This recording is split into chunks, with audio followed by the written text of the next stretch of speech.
adventurers, and welcome back to Abnormal Voyages. Today, we are in Pigeon Forge, Tennessee, to delve behind the scenes and see a little bit about what goes behind all those fabulous tabloid stories. Tag along as we venture beyond the lens.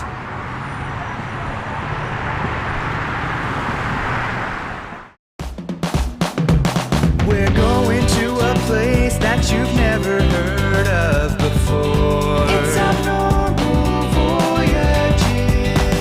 You're gonna learn something new. We're gonna open new doors. It's Abnormal Voyages.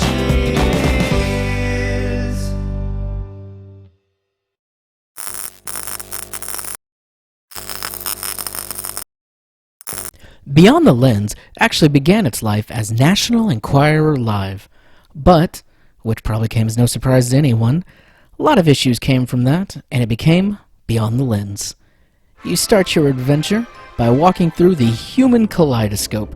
This swirl of colors and shapes shows you this is really going to be something wacky.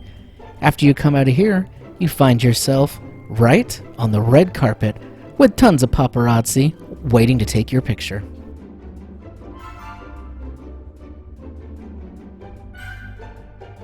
So, this is explaining how any two stars are connected. We're going to put two names in and see how they go together. You may be familiar with a very popular form of this, which is 6 degrees of Kevin Bacon. Basically, you just put in a name, and then you pick another name, and these two celebrities are shown who exactly connects them. Supposedly, every actor out there is only separated by 6 or less people. Here we have Chris Evans and Arnold Schwarzenegger. Let's hit the go button and see their connection. In this case, it looks like James Eckhouse ties these two together.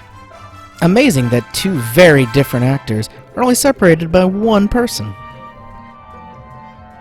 Speaking of celebrities, having your handprints immortalized at the Chinese theater is one of the biggest honors. Here, you get to do something very similar.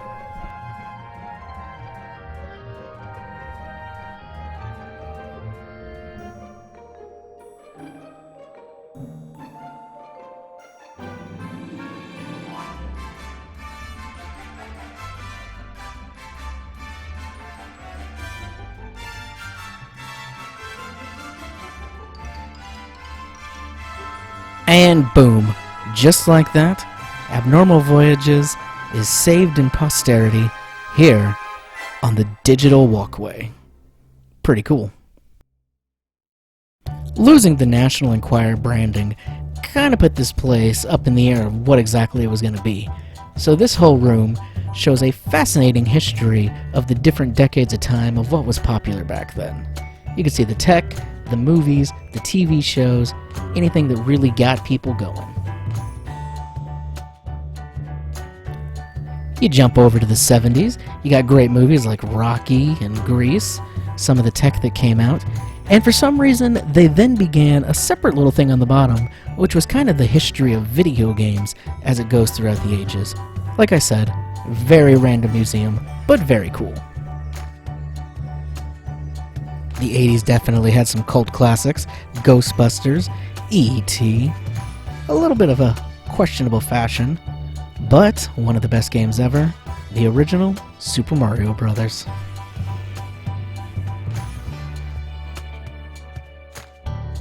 The 90s brought with it Bluetooth, TiVo, everybody had a beeper, and classic shows like Friends, and the Sega Genesis, along with Sonic the Hedgehog.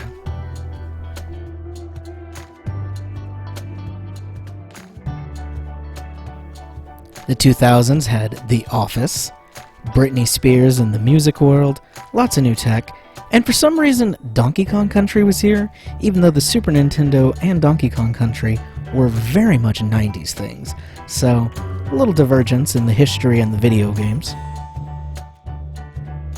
The 2010s had stuff like Stranger Things and the new Star Wars movies, which honestly seems too soon to have any of that in a museum yet.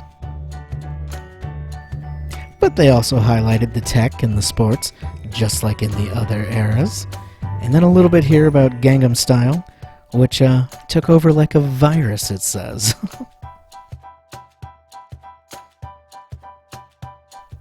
And last but not least, we had the 2020s, which they seem to have very high hopes for, with flying cars and AI robots.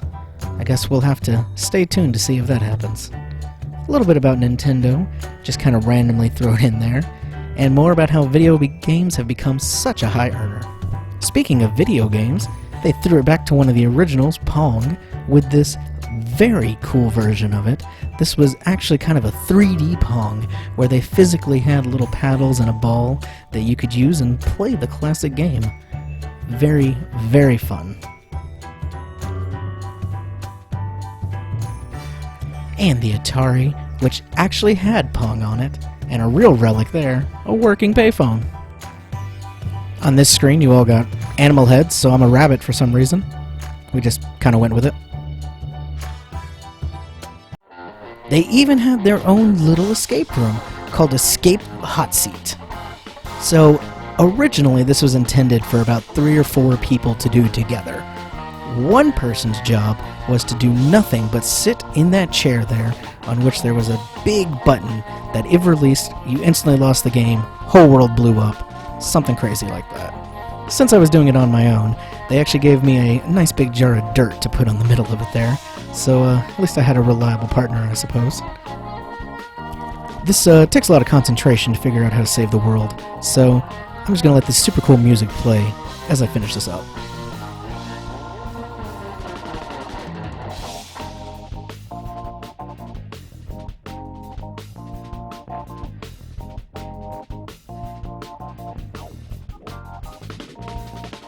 See, once you got the power box on, it opened up the area where you could get the cords. Then you had to plug the cords into the proper ones across the room. I felt really silly that this first green one here, I could not find the other one. It's literally right over there. But for some reason, it was just escaping my view. So I gave up on the green. We went over for the red, which I guess was a little easier for me to see. Just scampered over here. Plug that in. That's 1 out of 3. You had to do a green cord, a red cord, and the blue cord. So the green was left hanging as I moved on to the blue. That was right there. See, nice and easy. See, that green one's right there above me. I'm just oblivious to it. Gotta find it. See, I'm like, where is it? Where's the green? Oh, there's the green. Boom. All 3 cords in. Crisis averted. Save the world with 14 seconds to spare. We moved on to another section that was, again, about saving the world. This time you were fending off aliens using the very high-tech, dodgeballs. As you can see, this is a very interactive museum. Also, you are all very welcome for saving you. If you wanted a little more relaxing game, they also had some awesome little crossword puzzles here, all based on different movies, so they had words that were kind of taken from those worlds. I thought it was photograph. Apparently I couldn't read. The word was photography. Forgot the Y. Stopping by the time machine wall, you can age and de-age former presidents. Sure, why not? They definitely looked a lot different after they were done serving. Really puts the years on. This was just a fake little bank vault with a big pallet of money. So, what else should we do but take a picture on top of the money? Michael Jackson was always a very controversial figure. Absolutely showed up in the tabloids quite a bit. So we had a little section devoted to him. This was his hyperbolic sleep chamber, where he kept his good looks going with the special sleeping. But the really bizarre thing was right next to that. It was a timeline that showed you Michael Jackson's noses throughout the year. This is how his nose changed. Very odd. Very interesting idea of a display to do. And then before you left the Jackson section, you got to see one of his very memorable moments where he decided it was a good idea to dangle his kid off a balcony. Yeah, sure, why not? We waved goodbye to him and kept going. Who would have guessed it? It looks like Bigfoot was the next big star of the museum. I don't know why we jumped from Michael Jackson to Bigfoot. Just go with it. He did actually show up in the tabloids quite often. It seems that Bigfoot is spotted every now and then, and this section was actually really cool. This here was a computer display that had an entire map of the United States, and you could pick a specific spot and see just where Bigfoot had been seen, and it gave you a little rundown of the reports, what happened, what year, who reported it. Really interesting database there. If you were looking for further proof of the big man, they had quite a few footprint plasters here, just so you could get an idea of how big Bigfoot's feet really were. Bigfoot has quite an extensive family. Here are all the different supposed descriptions of Bigfoot they've seen, and a whole collection of skulls. These might be Bigfoots, these might be fake, these might be monkeys. Who knows? It's up for you to come check them out and decide for yourself. I think ultimately, it's fun to just believe that these are different Bigfoot skulls. But I'm not sure why they would all look so different. Maybe he looks different in different areas of the world.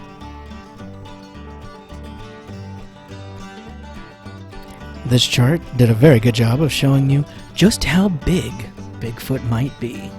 There was a regular gorilla, there was Bigfoot really big in the back, and then a typical American male.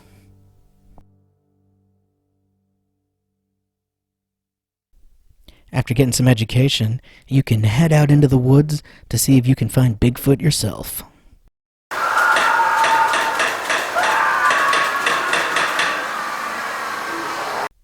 I don't need any screaming Bigfoot children, so we kept going. Conspiracy theories are huge in the tabloids. This is a very detailed board about the John F. Kennedy assassination. All the potential players in it, what may have happened, what some say did happen. A whole database you can scroll through to learn a little more information. And then, the exact kind of gun that supposedly shot him. What really happened that day? Who knows? But if you wanted to learn more, you strolled on over and watched a lovely video that really shines some light on this mysterious assassination.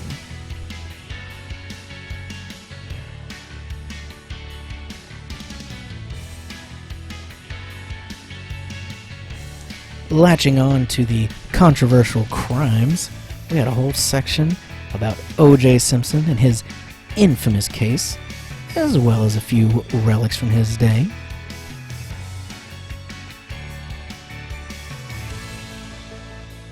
This was a recreation of where the murder actually happened. I don't know if O.J. did it or someone else did it, but this is what it looked like when it happened.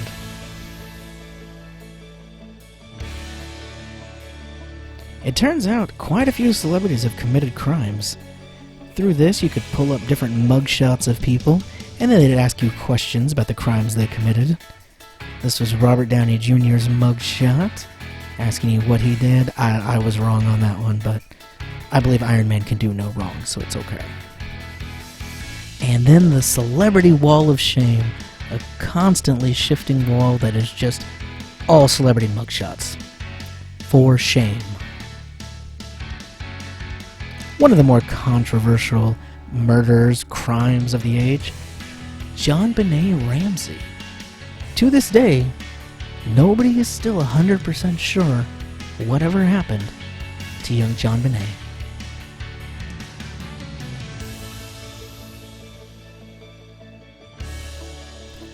Another controversial murder that got a lot of attention, the murder of Lacey Peterson by her husband, Scott Peterson. This was a setup of how the boat probably looked when he went out to get rid of the body. A little morbid. A little morbid.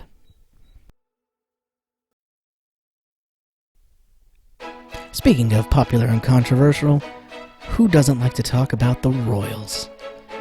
We had a little more time machine fun here. Drastically different throughout the years. A lot of change going on in the Queen there. Ooh, yeah, lots of change. This was actually one of the coolest things here. It was a 3D diorama that once you started it, used projection technology to show you the exact course and what happened on the night that Princess Diana died. You could follow her car as it traced the path that they took all the way up to that tragic, tragic accident that took her life.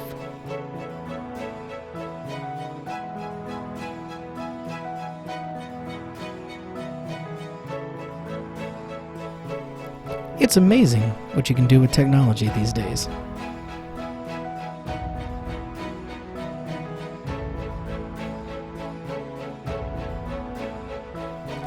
This exhibit was actually pretty funny. It was the path to the throne, where you could pick anybody in the royal family and decide, hey, what would it take for this person to be in charge? And then it showed you who would have to die for that person to take the throne. And of course, the royals are well known for their out-of-this-world fashion. This closet could be shifted to any royal you wanted. You could find the outfits they wore and look at exactly how much that would have cost. Speaking of out of this world, we now shift our attention to space. In particular, all the rumors and conspiracies about the moon landing and other such spacefaring topics.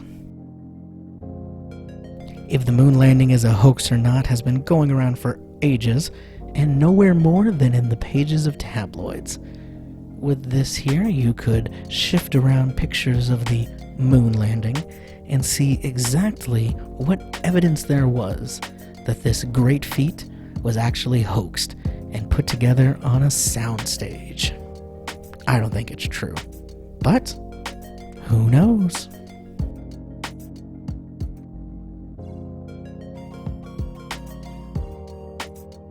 And you can't talk space conspiracies without talking about aliens. This is about how there's alien life out there. They have come here, they've been to the moon, and our government is doing nothing but covering it all up. I mean, seems like something in a tabloid, right? This information showed you a little bit of the evidence there and why people thought that, but the alien egg pit was the most exciting thing here. And sometimes when you're on an adventure, you just have to dive right in. See you on the other side. Honestly, I can think of no better note to end on than that. So thank you for tagging along. My name is David. This has been Abnormal Voyages. We'll see you next time.